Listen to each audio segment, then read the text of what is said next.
काश्मीरच्या राजौरी जिल्ह्यामध्ये तुफान पावसामुळे नदी नाल्यांना पूर, लोकांच्या घरातही पाणी शिरलेलं आहे। जनजीवन विस्कळीत, नदी किनाऱ्यावरील लोकांना अलर्ट राहण्याचा इशारा।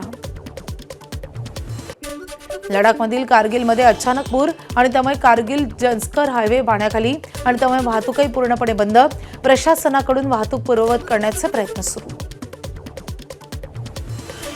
हिमाचल प्रदेशच्या किन्नौर जिल्ह्यामध्ये झालेल्या तुफान पावसामुळे नदी नाल्यांना पूर आलाय आणि त्यामुळे किन्नौर जिल्ह्यातील मत्स्यरंगमध्येही पूर आलाय आणि त्यामुळे सांगला आणि छितकुल हा मार्ग बंद। पुराचा आयटीबीपी कॅम्पलाही फटका। उत्तर प्रदेशात सुरू असलेल्या तुफान पावसामुळे गंगा आणि यमुना नदीच्या पाणी पातळीत मोठी वाढ। नदीचं पात्र धोक्याच्या पातळीबाहेर गेले नसल्याची प्रशासनाची माहिती। मात्र पाऊस सुरूच राहिल्यास पाणी नदीपात्राबाहेर जाण्याचा धोका। राजस्थान राज्यातल्या जयपूरमधील चौरी गावात खोदकाम करताना चांदीचे नाणी सापडल्याची अफवा आणि त्यानंतर गावातील लोकांनी परिसरात केलं खोदकाम। चांदीची नाणी मिळावीत यासाठी रात्रभर सुरू होतं खोदकाम। मुघलकालीन चांदीचे नाणं मिळाल्याची अफवा। आज राज्यातील 16 जिल्ह्यांना पावसाचा येलो अलर्ट। कोकण आणि विदर्भाच्या भागात मुसळधार पावसाची शक्यता, तर मध्य महाराष्ट्र आणि मराठवाड्यात मेघगर्जनेसह हलका ते मध्यम पाऊस पडण्याचा अंदाज। बारवी धरणातील पाणीसाठा 53%वर। धरण क्षेत्रात पावसाचा जोर वाढल्यानं ठाणेकरांना दिलासा। मुंबईला पाणी पुरवठा करणाऱ्या धरणांमधील पाणीसाठ्यातही वाढ।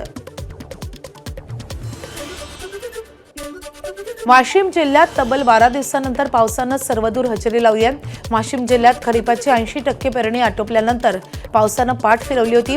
दरम्यान बरसलेल्या पावसामुळे खरीप पिकांना नवसंजीवनी मिळाली आहे। यवतमाळ जिल्ह्यातही पावसाची पाठ आणि त्यामुळे दुबार पेरणीचं शेतकऱ्यांसमोर संकट।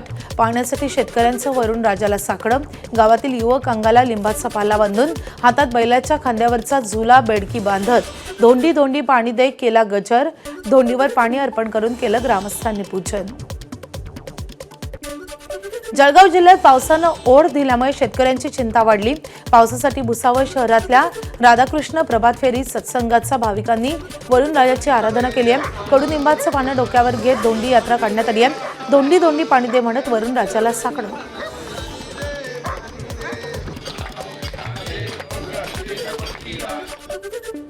पाऊस न झाल्यानं जळगाव जिल्ह्यात खतांच्या विक्रीवर परिणाम आणि त्यामुळे विक्रेते हवालदिल खत व्यावसायिकांनी लाखो रुपयांची गुंतवणूक करून खरीप हंगामासाठी साठा करून ठेवलाय। त्यामुळे खत विक्रेत्यांची चिंता वाढली आहे। बोगस बियाणं प्रकरणी अकोल्यात सर्वात मोठी कारवाई। निकृष्ट दर्जाचं आणि उगवण चाचणीत नापास ठरलेलं सोयाबीन बियाणं शेतकऱ्यांना विकल्याप्रकरणी तब्बल 9 कंपन्यांच्या विरोधात गुन्हा। याआधी 2 कंपन्यांवर गुन्हे दाखल झाले होते। त्यामुळे आता अकोला जिल्ह्यात एकूण 11 सोयाबीन बियाणे कंपन्यांच्या विरोधात गुन्हे दाखल। सोलापूर हैदराबाद मार्गावर गोळीबार करून लुटीचा प्रयत्न। मुळेगाव तांड्याजवळ एका स्टील कंपनीच्या ड्रायव्हरवर गोळीबाराचा प्रयत्न। सोलापूर तालुका पोलिसांची 5 आरोपींना अटक। अभिनेत्री भार्गवी चिरमुले यांची आई स्वाती चिरमुले यांची फसवणूक।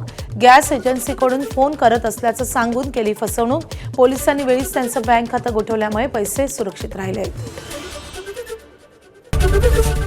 एबीपी माझा, उघडा डोळे बघा नीट।